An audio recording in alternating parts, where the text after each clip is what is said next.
Hello बच्चों, आज हम देखेंगे वक्रता, त्रिज्या और फोकस दूरी में संबंध। इसके पहले आप लोगों ने देखा था कि गोली दर्पण संबंधित सभी परिभाषाएं देखा था।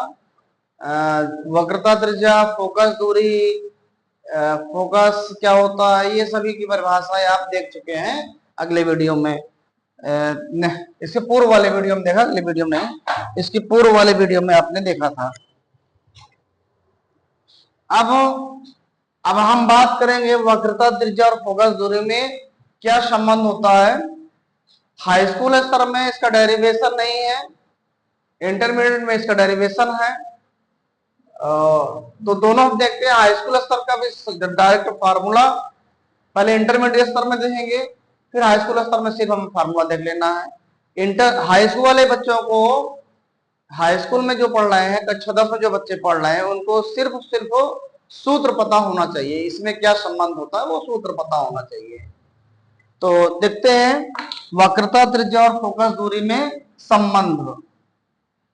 तो मान लिया जाए हम एक गोली दर्पण, ये गोली दर्पण है, इसको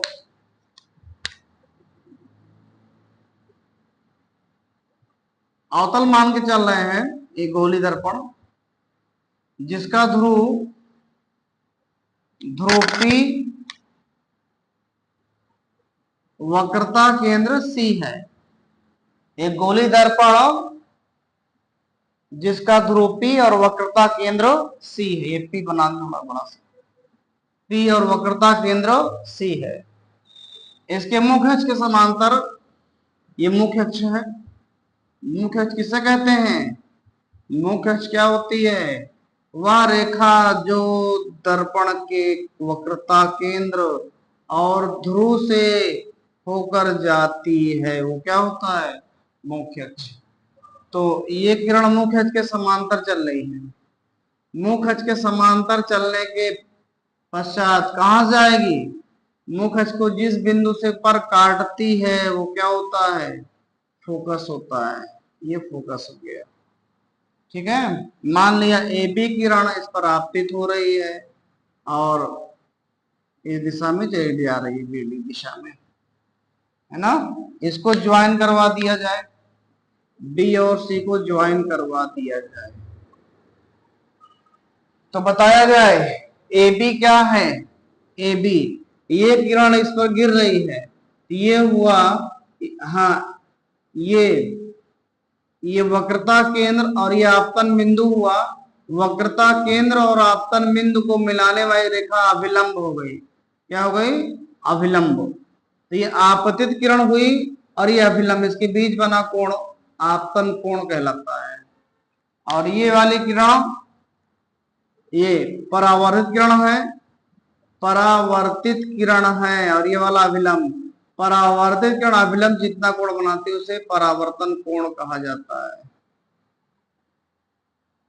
तो इसको अगर हम थीटा माने, ये वाला एंगल क्या मान लिया जाए? थीटा मान लिया जाए। ये थीटा मान लिया, ठीक है। तो परावर्तन के नियम से आई इक्वल आर क्या होगा? आई इक्वल आर, आपतन कोण परावर्तन कोण के बराबर होता है। और चूंकि ए बी रेखा इस बीसी के समांतर है और बीसी एक तिरछी रेखा, तिर्यक रेखा है। दो समांतर रेखाओं को अगर एक तिरछी रेखा काटती है तो अल्टरनेट इंटीग्रल एंगल, एकांतर अंतः कोण आपस में बराबर होते हैं। तो आई और ये आई है, ये थीटा है, तो क्या बना? बराबर हुआ कि नहीं हुआ? है ना। तो ऐसे मिल सकते हैं कि आई कोण आई बराबर कोण आर, क्यों? परावर्तन के नियम से, परावर्तन के नियम से, परावर्तन के नियम से, ठीक है। कोण आई बराबर कोण आर परावर्तन के नियम से। दूसरा नंबर, चूंकि ए बी पैरेलल है पीसी के, ये पीसी क्या है? पैरेलल है, इसलिए और बीसी एक तिरछी रेखा है, एक तिर्यक रेखा है, इसलिए कोण आई बराबर हो गया थीटा। क्यों? परावर्तन के नहीं, परावर्तन नहीं, एकांतर अंतः कोण आपस में बराबर होते हैं। तो समीकरण 1 और 2 से, समीकरण 1 व 2 से क्या हुआ? जब आई बराबर, आई आर के बराबर है और आई थीटा के बाद, इसलिए मतलब आपस में क्या हो गए? बराबर हो, आई बराबर ये हो गया। इसका मतलब ये कोण, ये कोण, ये कोण तीनों आपस में क्या हो गए? बराबर हो गए। ठीक है, फिर समझ लीजिए, आई आर के बराबर होगा परावर्तन के नियम से, थीटा आई के बराबर होगा एकांतर अंतः कोण, इसलिए तीनों आपस में बराबर हो गए।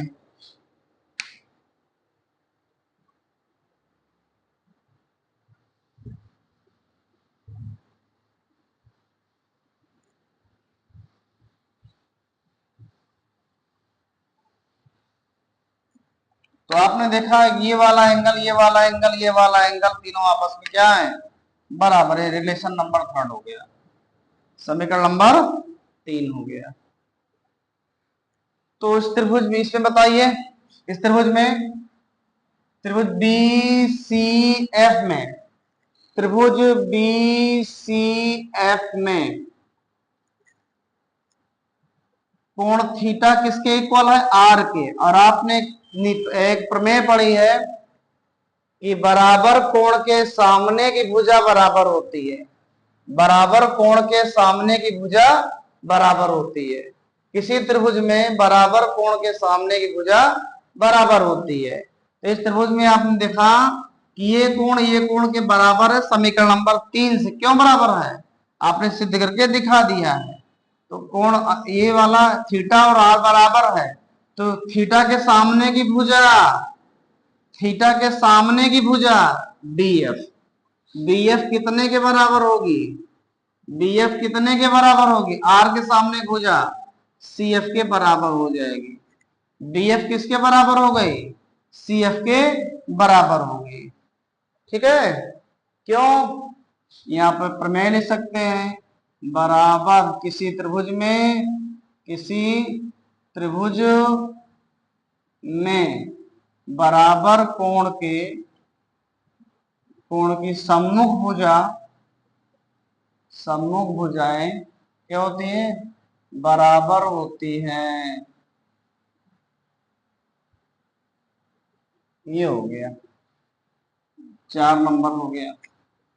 अब बात करें, यदि दर्पण का द्वारक छोटा हो, दर्पण का द्वारक छोटा हो, तो बिंदु P, बिंदु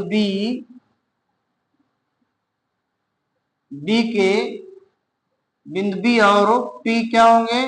समपाती होंगे। बिंदु B और P क्या होंगे? समपाती होंगे, समपाती होंगे।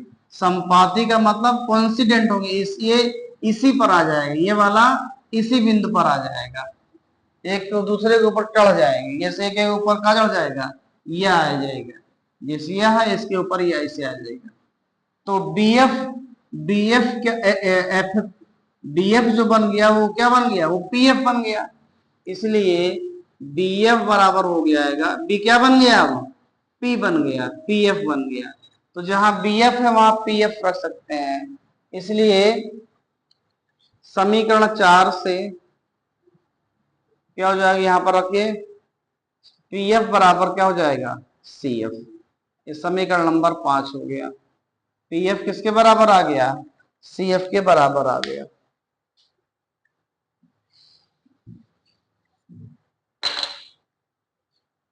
पीएफ मतलब यहां से ध्रुव से एफ की डिस्टेंस और फोकस से ये डिस्टेंस सी की आपस में बराबर हो गए। नाउ अब देखते हैं हम पीसी को क्या लिख सकते हैं? पीसी को लिख सकते हैं पीएफ प्लस सीएफ लिख सकते हैं। समीकरण 5 से सीएफ किसके बराबर है? TF के बराबर है, तो इसके स्थान पर इसको रखा जा सकता है, इसको रख दिया, ये रखने जा रहे हैं, PF हो गया, तो PF कितना हो गया 2PF। और PC है कितना, PC का मतलब ध्रुव से वक्रता केंद्र के बीच की दूरी को वक्रता त्रिज्या कहते हैं, इसको F कहते हैं, फोकस दूरी। तो PC है कितना, PC है R और 2 अपने दर पर, PF कितना है, F है। तो इस रिलेशन हो गया R इक्वल टू F, मतलब वक्रता त्रिज्या फोकस दूरी का 2 गुना होती है, या इसी को हम लिख सकते हैं F इक्वल R बटा 2, F इक्वल R बटा 2, F इक्वल R बटा 2, F इक्वल R बटा 2, F इक्वल R बटा 2, R equal 2F, R equal 2F, R equal 2F। ठीक है, तो हाई स्कूल स्तर में इसका डेरिवेशन है और इंटरमीडिएट स्तर में इसका डेरिवेशन है, और हाई स्कूल में सिर्फ जो है ये सूत्र आप याद रखें, F equal R by 2, F equal R by 2 और R इक्वल 2F। अगर फोकस दूरी 10 सेंटीमीटर है तो वक्रता त्रिज्या 20 होगी, अगर फोकस दूरी 15 तो वक्रता त्रिज्या डबल 30, अगर वक्रता त्रिज्या 30 तो फोकस दूरी आधी होगी।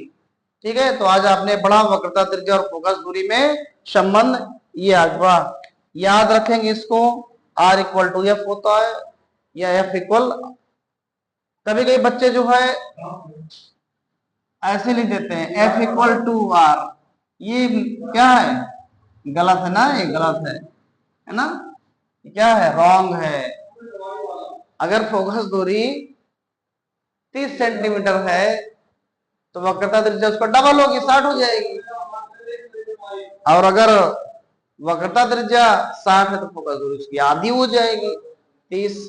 अगर हम फोकस दूरी x मान ले रहे हैं तो वक्रता त्रिज्या कितनी हो जाएगी, वक्रता त्रिज्या इसका 2x हो जाएगी, है ना। अगर फोकस दूरी y है तो वक्रता त्रिज्या कितनी हो जाएगी, 2y हो जाएगी।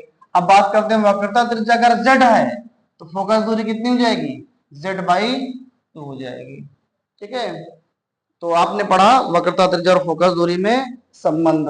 अब अगले वीडियो में हम बताएंगे कि दर्पण से में चिन्ह परिपाटी और दर्पण का सूत्र। तब तक के लिए धन्यवाद।